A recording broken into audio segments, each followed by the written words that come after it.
ગાંજો લઈને આવતો હોય અને એવી આની હાથની ટીપ હતી તો વિચાર કરો મિનિસ્ટર શું કરતા છે. માટે અમને બે દિવસ પહેલા વિડીયો બનાવ્યો હતો. એ વેદના મારી એકની વેદના નહોતી, અમારા પેજ સમિતિથી માંડી અને અડવાણી સુધીની ગડકરી સુધીની વેદના હતી. એ રજૂ મેં કરી છે. માટે મિત્રો આજે હું ફરી વાર જે ભાજપની વિચારધારા સાથે જોડાયેલા છે એને વિનંતી કરું છું કે આ દેશદ્રોહી આજે યુવાનોને ડ્રગ્સ લેતી કરતી પાર્ટી જો આની આ ભાજપ 5 વર્ષ રહીને આ જ રીતે આવ્યું ને તો 7મું ધોરણ ભણતો હોય છે ને એ વ્યક્તિ આપણો બાળક ડ્રગ્સ લેતો હોય છે. કોલેજ કરતા યુવાનો તો ડ્રગ્સ લેતા કરી દીધા છે. આવડું મોટું ડ્રગ્સ હેરોઈન ગાંજો આ દેશમાં આ ગુજરાતમાં આવી રહ્યું છે. અને વેદના માટે મેં 24 કલાક કીધું હતું કે 24 કલાકમાં તમે સારા નિર્ણય લેજો. જો તમે નિર્ણય નહીં લો તો ભારતીય જનતા પાર્ટીનો કાર્યકર્તા નિર્ણય લેવા માટે તૈયાર છે.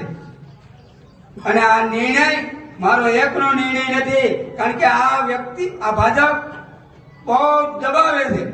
ઘણા વ્યક્તિઓને આમાં આવવું છે. મને પણ એવડો દબાવ્યો છે કે કોઈ વાત જવા દો, છતાં પણ ગોપાલભાઈએ જે મને બાંધણી આપી કે હું તારી સાથે છું, તારી ઉપર જયારે ઘાય છે ત્યારે એ જેલમાં હું મોર રે ત્યારે હું ભાજપમાં આવી અને આ પાછળ નહીં આવ્યો. ખુલ્લી ધમકી મારવામાં આવે કે ખોટી રીતે ફીટ કરી દેવું.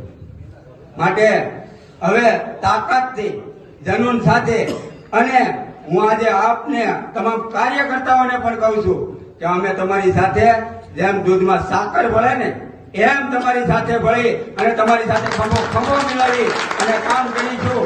અને એક પણ અમને જવાબદારીની કે એક પણ હોદ્દાની જરૂર નથી. અમે કાર્યકર્તા તરીકે લોકોના કામ કરીશું. અને લોકોને પણ આજે કહું છું કે 10 વર્ષ પહેલા જે રમેશ સત્તાસિંહ હતો ને એ પાછો આપમાં આવી પાછો એનો જન્મ થઈ ચૂક્યો છે.